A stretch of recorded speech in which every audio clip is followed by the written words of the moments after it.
Boa noite, pessoal. Estamos aqui de novo, mais uma quarta noite, Educação em Saúde, Live HNA. E hoje temos a honra de trazer aqui a nutricionista Mariana Leite, especialista em terapia nutricional, que já trabalha há um bom tempo aqui no Hospital Novo, dedicada a toda a equipe e pacientes em terapia nutricional, né?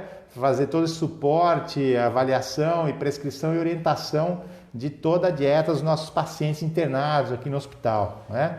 Agradecer sempre também você, telespectador, né, tá aí nos assistindo, né, na televisãozinha aí do Facebook e depois no YouTube também. Obrigado pela sua presença. Faça suas perguntas, a gente sempre responde tudo aqui. Procurem fazer as perguntas dentro do tema, né? Agradecer também sempre ao marketing, ao Fabrício, que está sempre aqui com a gente, a diretoria do Hospital Novo Atibaia. Obrigado, nossos diretores, por essa grande oportunidade, né? Mariana, espero a sua boa noite e, por favor, né, fale um pouco da tua experiência aqui e a gente já começa com as perguntas. Muito obrigada, gostaria de agradecer esse convite por estar aqui com vocês, né? Agradecer ao Hospital Novo Atibaia pela oportunidade e vim aqui conversar um pouco com vocês sobre a importância da nutrição dentro do ambiente hospitalar. Espero contribuir. Muito bem, é isso aí, pessoal. Vamos lá, né? Como sempre, a gente faz aquele esqueminha das perguntas estruturadas, a gente procurou fazer uma certa sequência, mas sintam-se à vontade para trazer as dúvidas de vocês, tá? Vamos lá, então o assunto tem a ver com a pandemia, a gente ainda não saiu dela, o que está acontecendo dentro do hospital tem tudo a ver com isso, ainda temos uma circulação de pacientes nas áreas Covid que entram e saem, né? Graças a Deus não houve piora, né? Mas tem muita importância falar da nutrição na pandemia, então vamos lá. Pergunto a Mariana, qual a importância, Mari, da nutrição no paciente hospitalizado com Covid? Pois é, de modo geral, os pacientes hospitalizados, a doença mais prevalente, na verdade, dentro dos hospitais é a desnutrição. Quadro que a gente não vê falando por aí, né? Então, o profissional nutricionista é o profissional que então vai voltar esse olhar para o cuidado, para evitar com que esse paciente tenha uma desnutrição, ele evolua para uma desnutrição, ou mesmo estagnar se ele já tiver alguma desnutrição já instalada. Então, o profissional nutricionista é aquele que vai orientar, vai traçar estratégias para cuidar desse paciente, evitando ao máximo com que ele entre em desnutrição dentro do ambiente hospitalar ou minimize, então, os impactos dessa desnutrição. Nós sabemos que a desnutrição ela pode levar a piores desfechos para esses pacientes, né? E o paciente doente, um indivíduo doente, o metabolismo dele acaba ficando muito acelerado, então ele tem um gasto energético muitas vezes muito maior do que o consumo. Por exemplo, nos pacientes COVID, quando a gente pensa nos sintomas que a gente fala do COVID, muitas das vezes impacta na alimentação desse paciente, porque ele vai ter dor de garganta, então ele vai preferir alimentos que são líquidos, mais fáceis de engolir por causa da dor.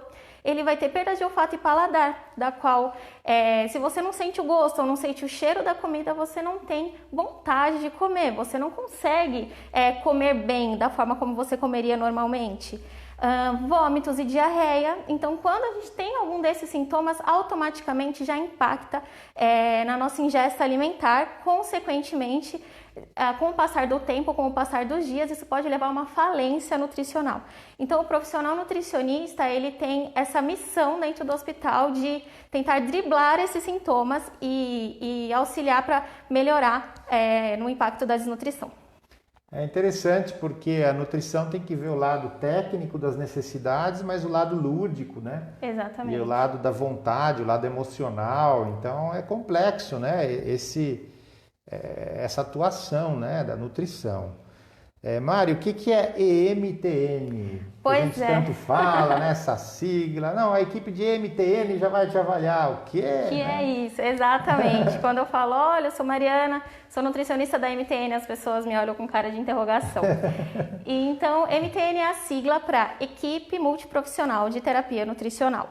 Essa equipe, ela é regulamentada pela RDC 63 da Anvisa. E lá consta que tem que ter pelo menos um desses profissionais, que é médico, nutricionista, farmacêutico e enfermeiro.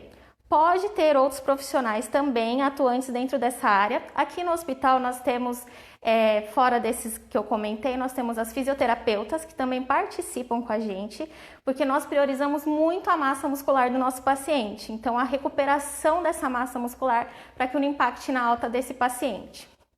E aí, nós da MTN, nós trabalhamos de que maneira, né? Nós desenvolvemos protocolos assistenciais, nós fazemos padronizações das nossas dietas, orientamos os familiares, os pacientes com relação à terapia nutricional, que tipo de terapia nutricional esse paciente vai utilizar. Ele é um paciente que está comendo bem, mas o aporte calórico proteico ainda não é necessário, vou iniciar uma suplementação via oral.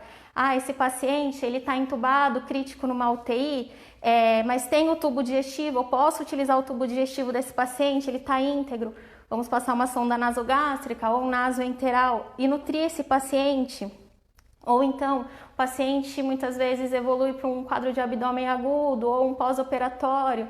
Eu preciso nutrir esse paciente de alguma forma. Eu vou utilizar de outra via, chamada nutrição parenteral, da qual eu vou utilizar a nutrição na veia desse paciente, rica em glicose, aminoácidos e gordura, ou sem gordura também consigo formular. Então, a equipe é quem vai decidir o melhor tipo de terapia para a nutrição desse paciente dentro do hospital. E a gente vai controlando esses manejos através de indicadores de qualidade, onde a gente vai mensurando o que a gente pode melhorar dentro do nosso ambiente aqui, como equipe, para os pacientes, o que a gente pode, que tem de novo no mercado, que a gente pode estar melhorando na nossa assistência dia a dia aqui. Vejam só, né? Não é só uma avaliação nutricional, né? A MTN, como está no nome, equipe multidisciplinar, tem vários profissionais, tem que ter a visão de cada um, né? Para entender qual a melhor dieta, como ela deve se compor. O farmacêutico então, assim, que vê droga nutriente, né? Então, existem interações, então a gente precisa ter esse olhar, então uma andorinha só não faz verão. Então, a equipe multiprofissional, ela volta a esse olhar para minimizar esses efeitos mesmo e ter uma melhor assistência. Que bom, né? Que legal. Mari, como tem sido a abordagem, né, nutricional desse paciente COVID, né? Como tem sido a atuação da MTN nesse aspecto, né? Agora, desde o início da pandemia, né? Vamos dizer assim, o que vocês estão fazendo de diferente também, né, por conta dessa pandemia? Você já contou um pouco, né, mas tem alguma coisa a mais, assim, para chamar a atenção? O que a gente teve que mudar, principalmente as nutricionistas, foi com relação à visita ao paciente. Então, por uma restrição, por proteção, né, o hospital já tinha essa visão de restringir o número de pessoas que iam ficar ali nas alas COVID. E saiu um parecer também da Braskem, que foi muito bem aceito pelo CRN e pela MIB, da qual falava que se a gente não fosse entrar, ok, tudo bem, desde que a equipe assistencial ali daquele paciente nos ajudassem a saber informações desse paciente. Aqui no hospital a gente trabalha com um prontuário informatizado que também facilita nesse processo, né? Então, o paciente quando ele chega, a gente precisa identificar esse risco nutricional dele. E isso a gente continuou fazendo através dessas informações do prontuário ou com as informações da equipe. Os pacientes que estão fora da terapia intensiva, a gente consegue contato telefônico. Então, a gente consegue conversar com esse paciente, saber se ele está conseguindo comer ou não. E através da triagem, a gente começou a perceber que muitos desses pacientes apresentavam risco nutricional. E aí, então, a gente implantou para esses pacientes COVID, logo de cara, a suplementação. Então, todos esses pacientes internados recebem uma suplementação hiperproteica, principalmente, porque o COVID ele é tão catabólico que a pessoa começa a perder muita massa muscular. Então, a gente já padronizou, o paciente interna, já sai na prescrição de entrada o suplemento para ele começar a tomar. Então, é isso que a gente já deixou de diferente para o nosso paciente COVID. Que legal. Então, assim, um protocolo já sendo definido. Isso, a gente definiu. Que legal. Olha aí, parabéns, né? Como sempre, a nossa equipe aí se antecipando aí as Cuidar situações. disso com prevenção, eu acho que é a melhor forma da gente ter os melhores resultados, né? Então, como a gente começou a identificar que esses pacientes, eles apresentam risco nutricional, o Covid é uma doença hipercatabólica, né? A gente vê os nossos pacientes entram de um jeito e saem 10 quilos a menos muitas vezes. Então, a gente identificando isso, já começamos a suplementar. Claro, tem pacientes que vão acabar ficando piores, vão ter que precisar de uma terapia intensiva, ou às vezes ser entubado, enfim. E aí é evolução da doença de cada um, mas do aspecto nutricional a gente está formando barreiras aí para tentar segurar ele o mais nutrido possível. Sem dúvida, né?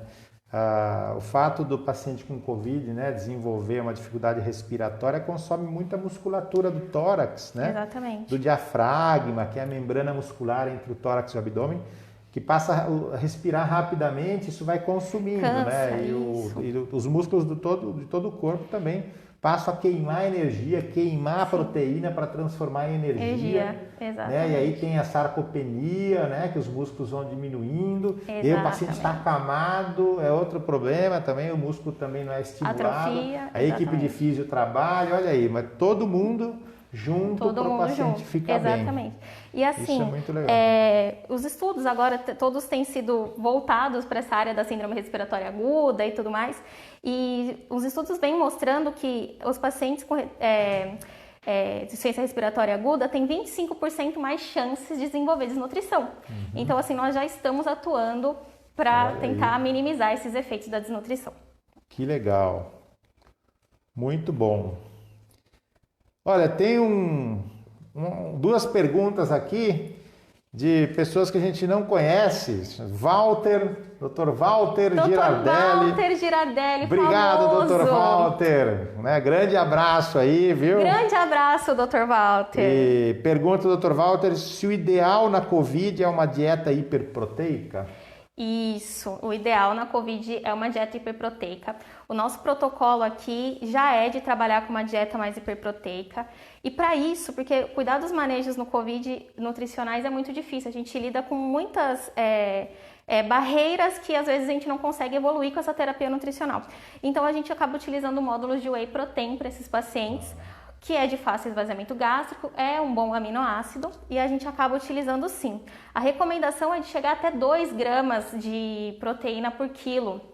No paciente obeso, até mais, porque os obesos são sarcopênicos, né? Então, sim, a recomendação é de usar uma dieta hiperproteica nos pacientes COVID. Estima-se que em uma semana de internação ele pode perder até 1 quilo de massa magra, né? Então, pensa nos pacientes que ficam aqui 20 dias. Então, ele perdeu 2 quilos de massa magra, é muita diferença. Né? Infelizmente não é a massa gorda, né, pessoal? Infelizmente não. Se fosse, tinha pelo menos um benefício. Spa. Ia ser um Covid spa. Massa magra, justo a massa que é boa. Que é boa, que a gente precisa. E daí o Walter pergunta também como evitar a sarcopenia e fazer a reabilitação pós-Covid. Então o paciente passou por todo o tratamento, aquele paciente grave, saiu, e aí? Ele está com pouco músculo, né? Está fraco, como fazer? O processo de reabilitação, a gente começa aqui, mas ele prevalece até 5, 6 anos. Os estudos mostram que os pacientes críticos, independente do Covid ou não, quando eles recebem alta, esse impacto dele ter passado por uma terapia intensiva, ela vai persistir por até 5 anos. Uma vez eu fui num congresso e eu vi um relato de uma senhora que ela disse que na casa dela tinha alguns pequenos degraus para ela se entrar de um cômodo para o outro e ela não conseguia mais fazer a força de impulso para subir um degrau. Então, essa recuperação, ela vai demandar também de dietas hiperproteicas no pós, né? E dietas hipercalóricas também, porque daí a gente vai precisar também dar energia para esse paciente. E aí sim, continuar com fisioterapia, o acompanhamento nutricional também, para conseguir melhorar. Mas isso também não é do dia para a noite, essa recuperação ela vai demandar um tempo, tá bom? Perfeito, vamos lá. Mari, qual a incidência, né, do perfil nutricional dos pacientes com Covid no nosso hospital comparado com os dados de outros lugares aí? Pois é, quando eu puxei, né, a análise de março, desde que a gente começou com os pacientes Covid aqui no hospital, e comparando com dados dos Estados Unidos com os dados da China, nós estamos muito parecidos com eles. Então, gênero masculino, idade avançada, obesidade, principalmente os nossos pacientes, 90% estavam com sobrepeso ou obesidade. E aí eu li um dado da ABESO, que é a Sociedade Brasileira de Obesidade, que diz que os pacientes com IMC de 30 a 35, que já está aí com uma obesidade, eles têm 1,4% mais chances de complicar do que outros pacientes. Já os pacientes com IMC acima de 35, esse dado já vai para 1,8%, então quase 2% de chance de complicação. E complicação a gente sabe que não é só entubar ou outras coisas, né? Podem vir falências, falência renal e outros tipos de falência que pode levá-lo a óbito, né? Então, o paciente obeso, por conta dessa sarcopenia, ele acaba ficando muito mais tempo entubado, demora muito mais para sair do tubo. A gente sabe que a alimentação de um paciente obeso, ela é deficitária, então esse paciente obeso sarcopênico, a gente também pode dizer que ele está desnutrido, ele deve ter déficit de não só de musculatura, mas de outros nutrientes também. E é por isso que a gente trabalha bastante dietas hiperproteicas nesses pacientes durante o período de internação, tentando minimizar esses efeitos. E também os pacientes obesos, essa musculatura deles não é só por conta da alimentação, né? Eles não praticam atividade física, eles são sedentários, né? Então, se a gente olhar um obeso mórbido, a marcha dele já é diferente, porque ele não tem musculatura para sustentar. Então, a gente observa que realmente os pacientes obesos ou sobrepeso são os que mais têm apresentado uma piora assim, na evolução da doença comparados com outros pacientes. Mais um motivo para o pessoal procurar tratamento aí para controle de peso. Exatamente. Né? Pensar na atividade física, no controle da boca aí, procurar as equipes profissionais recomendáveis para se cuidar, né? Porque Mais um fator de risco. controlando a obesidade, a gente consegue controlar outras coisas também, como diabetes, a hipertensão, porque a gente acaba minimizando os efeitos, né?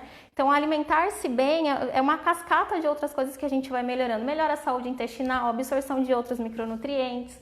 Então, é muita coisa envolvida, é muito delicado falar desse assunto, né? Veja, né? Uma doença que a gente pensava, né? Só ataca idoso, não. Né? Os obesos também são um fator de risco entre os pacientes jovens. Muitos pacientes jovens, isso. E, claro, a idade é um fator de risco, claro, mas a gente vê que os jovens com sobrepeso e obesidade também ficaram bem críticos aqui com a gente ou em outros lugares também pelo mundo. Perfeito. Quais protocolos são utilizados para acompanhar o paciente em terapia nutricional? Ah, sim. O protocolo que a gente utiliza aqui é de tentar atingir para esse paciente a meta calórica e a meta proteica dele. O nosso objetivo maior é fazer com que esse paciente receba o que ele precisa durante seu período aqui, para minimizar esse efeito catabólico da doença, né? Então aqui o que a gente tem em protocolo é que os pacientes críticos recebam em torno de 20 a 25 calorias por quilo durante o período dele na UTI e depois numa fase de recuperação, já na unidade de internação, a gente aumenta essa meta para em torno de 30 a 35 calorias por quilo, dependendo do seu estado nutricional. E as metas proteicas também, como a gente já falou, o nosso protocolo é de na UTI receber uma meta proteica maior, né? E depois na fase de recuperação trabalhar aí em torno de 1,2, 1,5, também dependendo de como está esse paciente, se ele não tem uma úlcera por pressão associada e tudo mais. Então a gente avalia cada caso, mas esses são os nossos protocolos. Perfeito, quer dizer, tem uma programação, né, para proteger aí o metabolismo. Essa programação, ela é toda diária. Calculada, e se não é cumprida, ela tenta ser compensada mais à frente. Exatamente, assim por diante, porque existem, eu vou falar mais à frente, mas existem várias dificuldades também no dia a dia para atingir essas metas. Parece bobo, mas não é. Quando a gente faz o cálculo do que o paciente recebeu, muitas vezes ele acaba recebendo muito menos do que ele deveria ter recebido. Então, o manejo é dia a dia mesmo. E falando do Dr. Walter, né, falando de terapia intensiva, de equipe multidisciplinar, o fato dele estar dentro da terapia intensiva e eu não entrar lá por uma questão do nosso protocolo para atendimento dos Covids, O Walter me ajuda muito, a gente discute muito a terapia nutricional dos pacientes. Então, isso é uma coisa que o Hospital Novo Atibaia ele tem de ponto positivo. Nós temos um intensivista lá no Covid, onde ele tem o título de especialista também, entende de terapia nutricional, então a discussão torna-se muito mais fácil. Então, eu fico tranquila com a terapia nutricional dentro da terapia intensiva, porque ele está lá, tá dando todo cuidado.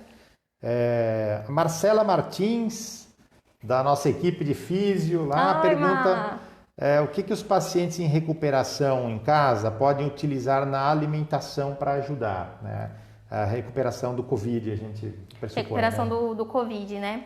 Principalmente a suplementação. Se for um paciente obeso, uma suplementação mais hiperproteica, né? Então nós temos diversos suplementos aí que são ricos em maior aporte proteico, né? Ou mesmo utilizar o whey protein para esses pacientes, ainda mais depois da sua fisioterapia, porque daí a sua fisioterapia vai estressar aquela musculatura e depois ele vai receber um aminoácido que vai repor o que ele foi estressado ali, as vitaminas que o músculo precisa, o aminoácido, e depois vai receber o descanso, porque construção muscular não é só fazer o exercício, eu preciso reestressar o meu músculo, receber aminoácido e descansar, é assim que a gente faz a construção muscular. Então, principalmente no Covid, se ele perdeu muito peso, uma suplementação com caloria, tudo bonitinho, e sendo hiperproteico, ou então utilizar módulos de whey protein para esses pacientes, se eles não tiverem nenhuma restrição renal, por exemplo. Tá. Lembrando, a Marcela perguntou aqui, mas eu só acrescento e vou tirar minha dúvida daí com a Mara. Estou falando do paciente grave, que passou pelo hospital, né? Um período de estresse realmente grande. Nós estamos falando daquele paciente com resfriado leve, que foi Covid, e que aí é outra coisa que tem que pensar, aí tem que ser como orientação profissional. Exatamente isso, a gente está pensando num paciente que sofreu tudo aqui dentro, passou por um período crítico, perdeu muito peso e está muito fraco em casa. E assim, esse paciente, a gente observa ele saindo da UTI, eles querem bater palma, eles não conseguem bater palma. Então é uma fraqueza muscular adquirida na UTI. A gente luta para que ela não aconteça. Mas o catabolismo desse Covid aí, ele mexe muito com esses pacientes e eles acabam adquirindo essa fraqueza muscular adquirida na UTI que a gente chama de FAUT. Então, outros pacientes que ficaram aqui internados ou tiveram Covid em casa e ainda estão se sentindo mais enfraquecidos e tudo mais, sugiro que procure um profissional realmente para fazer todas as dosagens de eletrólitos, para ver se precisa repor alguma outra coisa, né? Mas em geral, para os pacientes que sofreram bastante com o Covid, perderam muito peso, eu sugiro a suplementação e o uso de whey protein. Tá. Aí eu emendo com a pergunta da Lisley Patti. Obrigado, Lisley. Acho que tem a ver com isso também. Pacientes diabéticos pós-Covid, quais os cuidados?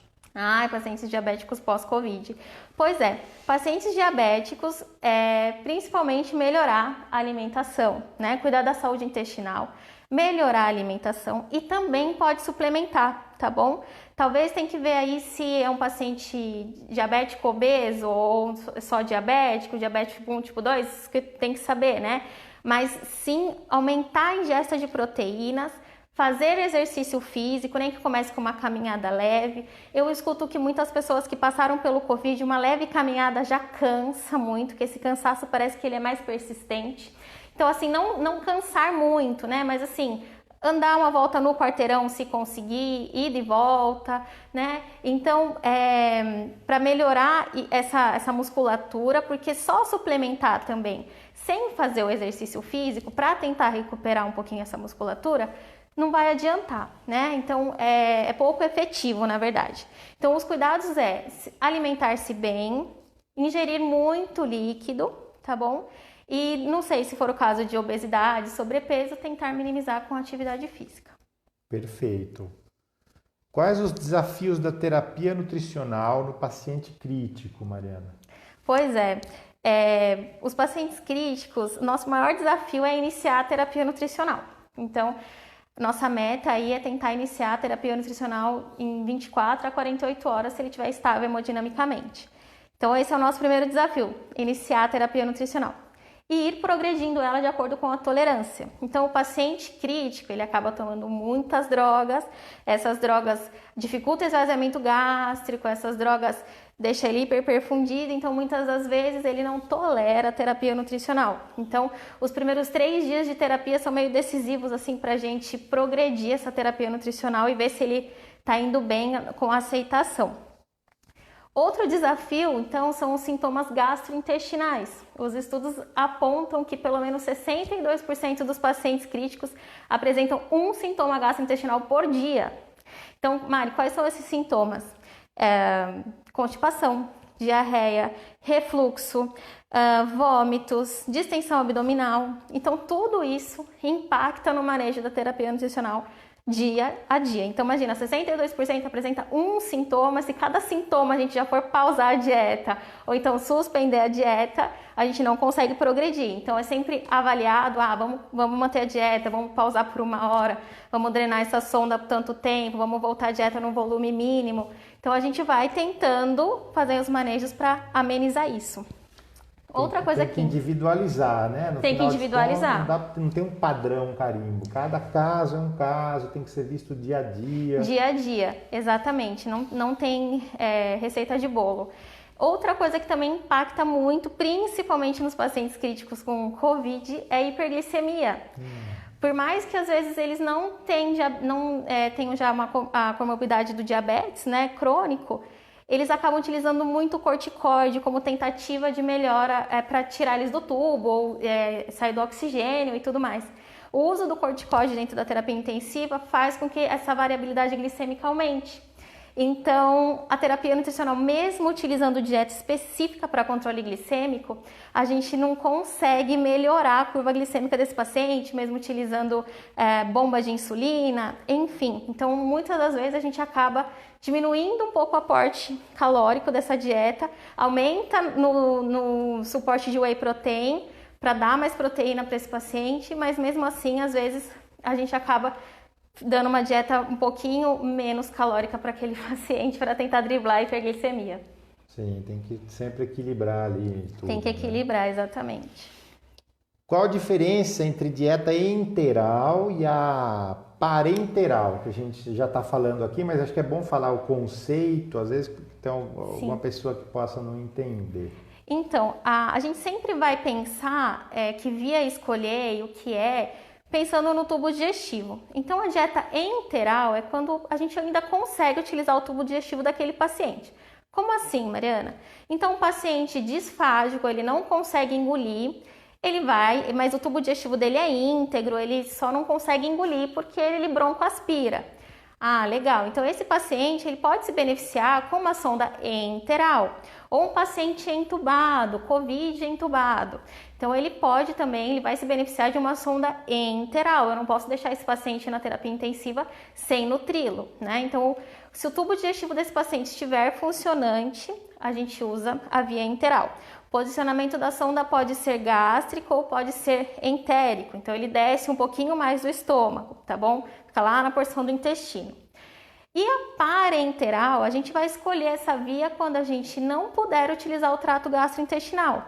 Então, ao invés de nutrir ele pelas vias fisiológicas, né, onde vai receber o alimento e vai absorver, não, eu vou dar essa nutrição direto na veia, onde vai nutrir as células dele direto. E aí eu posso fazer a manipulação do jeito que eu quiser. Hoje nós trabalhamos com uma farmácia muito boa, da qual a gente pode formular do jeito que a gente quiser a nossa nutrição parenteral. Mais aminoácido, menos aminoácido, com gordura, sem gordura. E aí vai direto na veia desse paciente, não necessita do tubo digestivo para absorção. E essa nutrição também ela é utilizada por um período mais curto de tempo, né, na maioria das vezes, até a gente poder voltar a utilizar o tubo digestivo desse paciente. Então, a principal diferença é essa. Uma, eu vou poder usar esse tubo digestivo, a outra, eu vou ter que nutrir ele através da veia. Perfeito.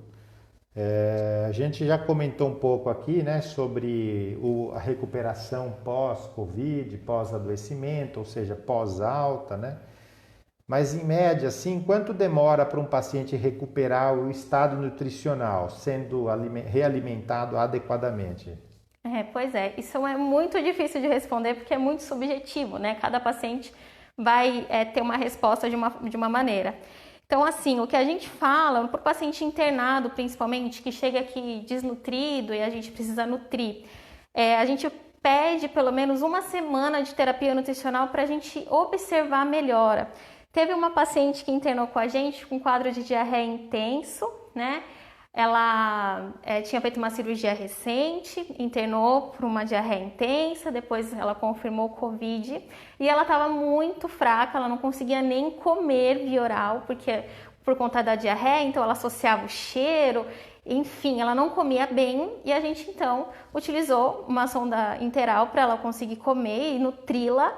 E aí em 7 dias essa paciente, era outra paciente, eu falei, nossa, como você melhorou aqui com a gente. Então, vai depender muito, mas o mínimo de terapia nutricional que a gente precisa é 7 dias para a gente observar uma melhora, até mesmo nos parâmetros bioquímicos.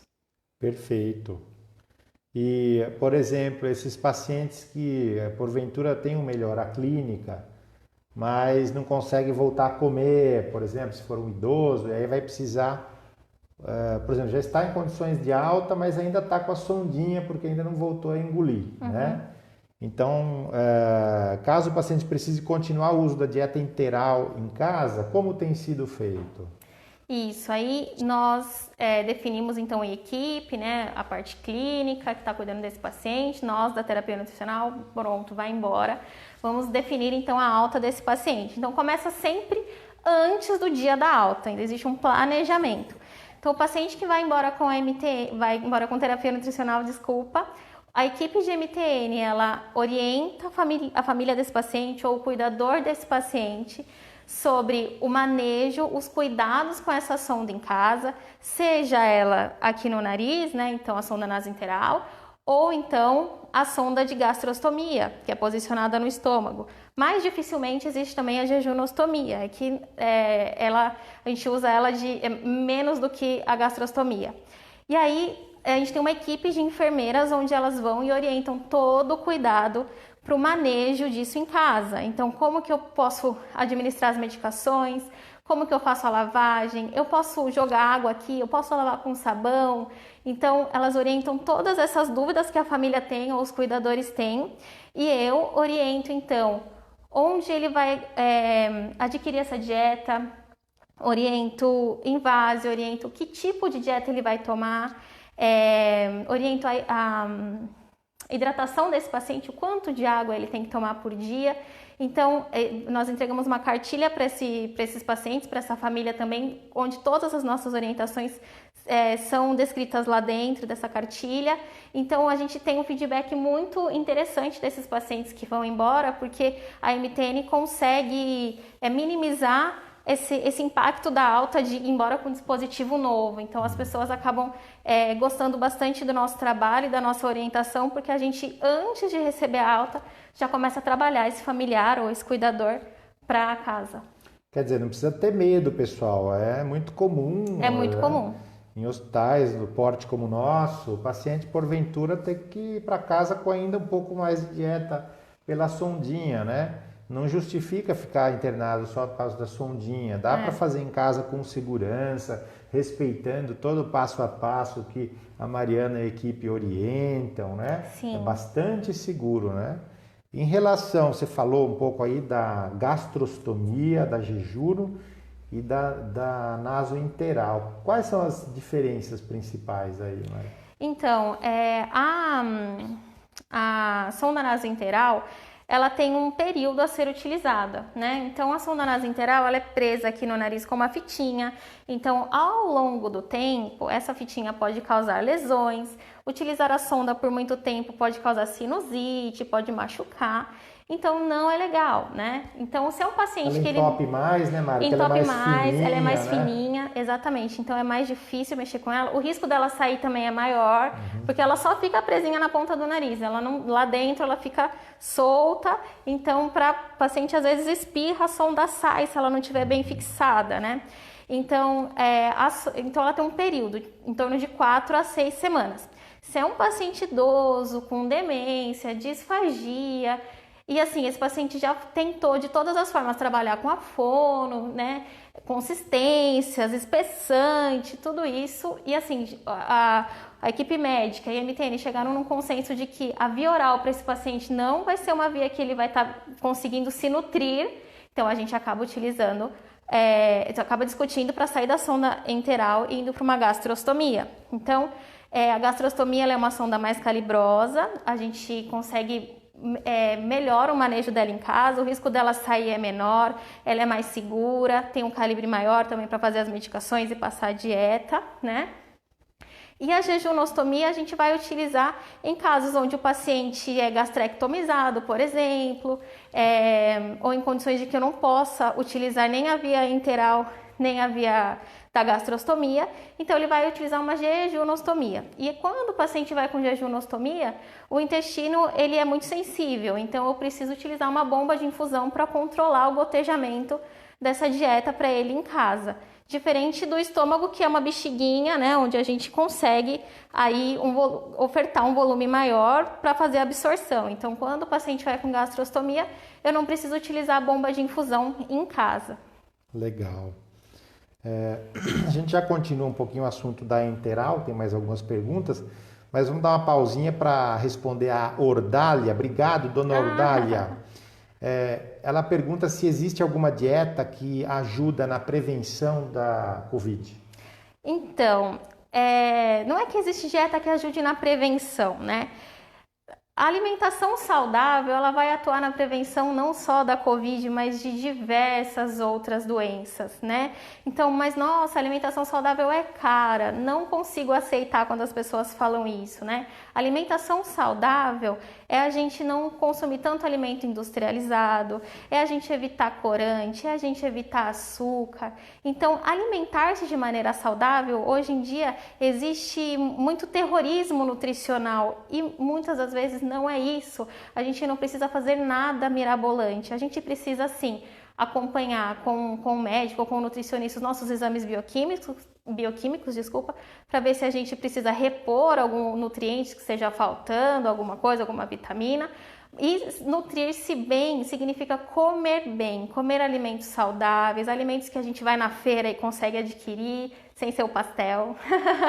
Então, aproveitar de frutas, verduras e legumes. Hoje em dia a gente quase não consome mais frutas, a gente quase não consome mais legumes. A quantidade das porções também a gente deve observar o quanto eu estou comendo que é carboidrato, quanto que eu estou comendo que é de proteína ou de frutas, verduras e legumes. A gente precisa equilibrar essa alimentação e não fazer terrorismo nutricional, tá? O terrorismo nutricional tem deixado a gente meio maluco, porque tudo que a gente vai comer a gente tem medo, ou a gente acha, isso engorda, isso não é saudável, e aí a gente acaba se perdendo nessa. Então, comer-se bem não é fazer terrorismo nutricional, tá? É minimizar principalmente os alimentos industrializados. Muito bom. Puxa vida, que aula, né, pessoal? Olha aí. E aí voltando um pouquinho no assunto da dieta enteral, Mari, você falou, né, a gente até comentou, né, dieta enteral ela é usada em alguns casos com indicação, os pacientes que não conseguem deglutir, e existem casos que pode-se ingerir alimento via oral mesmo usando a sonda, isso acontece? Isso acontece bastante, porque tem pacientes que eles comem, mas assim, comem 2, 3 colheres, depois já começa a iniciar o processo para engasgo, né? Então ele é avaliado pela fono aqui, então a gente começa a observar esse paciente, um volume maior, ele já começa a broncoaspirar. E assim, comer é um ato de prazer, né? A gente gosta de comer, a gente tem desejo, nossa, eu amo comer tal coisa. Então a gente associa muito o comer a algo prazeroso, né? Então, para esses pacientes que conseguem deglutir, mas quantidade mínima, a gente mantém sim a enteral como fonte principal de nutrição e a via oral para estímulo gustativo, que a gente fala. Tá. Então, a gente orienta a família que pode ofertar tantas colheres, tantas vezes ao dia, ou apenas uma vez ao dia, com aquilo que ele mais gostar. E aí, se for um líquido, a gente orienta espessante, se for o caso, ou a gente orienta preparações que cheguem na consistência daquele paciente da qual ele consegue deglutir. Então, tudo isso a gente orienta a família para que o paciente ele também não perca o prazer. A maioria das vezes são idosos que já comeram a vida inteira e às vezes falam, nossa, eu queria um café, eu queria tomar um café com leite, queria comer um chocolate.